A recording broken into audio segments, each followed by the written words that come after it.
বসুন্ধরা। আর বসুন্ধরা কে রক্ষা করতে এগিয়ে এলো আমতলার ঘোষপাড়া অগ্রণী সংঘ। সবুজায়নের উপরে গুরুত্ব দিয়ে এবারে প্রতিমা ও মণ্ডপ সাজিয়ে তুলেছেন ঘোষপাড়া অগ্রণী সংঘের পুজো উদ্যোক্তারা। কয়েক মাস ধরে অক্লান্ত পরিশ্রম আজ সাফল্যের পথে এগিয়েছেন এই ক্লাবের সদস্যরা। একটি গাছ একটি প্রাণ, তার মূল্য যে কত সেটাকে বোঝাতে দর্শনার্থীদের সামনে তুলে ধরা হয়েছে এবারের পূজায়। প্রকৃতির উপরে সবুজ বিপ্লব ঘটাতে দর্শকদের সামনেই এমন কর্মসূচি নেওয়া হয়। আর বসুন্ধরাকে রক্ষার পাশাপাশি একটি গাছ একটি প্রাণ যে কতটা গুরুত্ব প্রকৃতির ভারসাম্য রক্ষার জন্য। যেভাবে উদ্যোক্তারা এগিয়ে এসেছেন তা বিচার করে জেলার বার্তার বিচারকরা ক্লাবে ক্লাবে পুজোর লড়াই শারদ সম্মান 2025 পরিচালনায় জেলার বার্তা এবং সহযোগিতায় অ্যানিবেশন ডে স্কুল ঘোষপাড়া অগ্রণী সংঘের সর্বজনীন দুর্গাপুজো জেলার সেরা পুরস্কারে পুরস্কৃত করা হয়। জেলার বার্তার সদস্যবৃন্দ পুরস্কার তুলে দেন ঘোষপাড়া অগ্রণী সংঘের সর্বজনীন দুর্গাপুজো উদ্যোক্তাদের হাতে।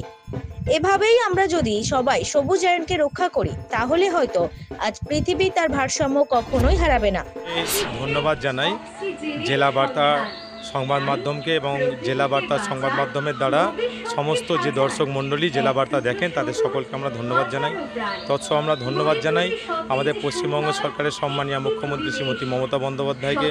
আমরা ধন্যবাদ জানাই আমাদের এলাকার আমাদের ডায়মন্ড হারবার লোকসভা কেন্দ্রের আমাদের সকলের প্রিয় সাংসদ শ্রী অভিষেক বন্দ্যোপাধ্যায়কে এবং তৎসহ সেই সমস্ত মানুষজন যারা প্রত্যেক বছর আমাদেরকে সহযোগিতা করেন এই ধরনের উপস্থাপনা করার জন্য। এবং আমরা ধন্যবাদ জানাই আগত সমস্ত দর্শক মণ্ডলীকে যাদের আসার মাধ্যমে আমাদের এই যে উপস্থাপনা আজকের এই উপস্থাপনা আমরা বাস্তবে রূপ দিতে পেরেছি। এগুলো কি সব অরিজিনাল গাছ? হ্যাঁ, সব আপনারা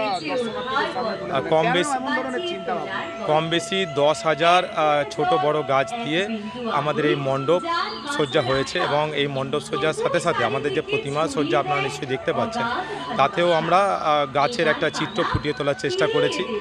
আমাদের বার্তা এটাই যে আমরা জানি আমাদের বর্তমান বিশ্ব উষ্ণায়নের প্রভাবে আমাদের বাসস্থান অর্থাৎ আমাদের পৃথিবী আগামীতে অত্যন্ত সংকটজনক পরিস্থিতির সম্মুখীন হতে যাচ্ছে। তাই আমাদের বাসস্থান বা আমাদের পৃথিবীকে যদি আমরা বাঁচাতে চাই তাহলে সেক্ষেত্রে গাছ ছাড়া আমাদের কোনো অবলম্বন নেই, গাছই একমাত্র আমাদের অবলম্বন। তাই আমাদের আগামী প্রজন্মের কাছে সুস্থ পৃথিবী আমাদের উপহার দিতে গেলে গাছ বা বৃক্ষরোপণ আমাদের অবশ্যই করতে হবে, সবুজায়ন আমাদের অবশ্যই করতে হবে। তাই আমাদের এবারের ভাবনা নতুনের সূচনা।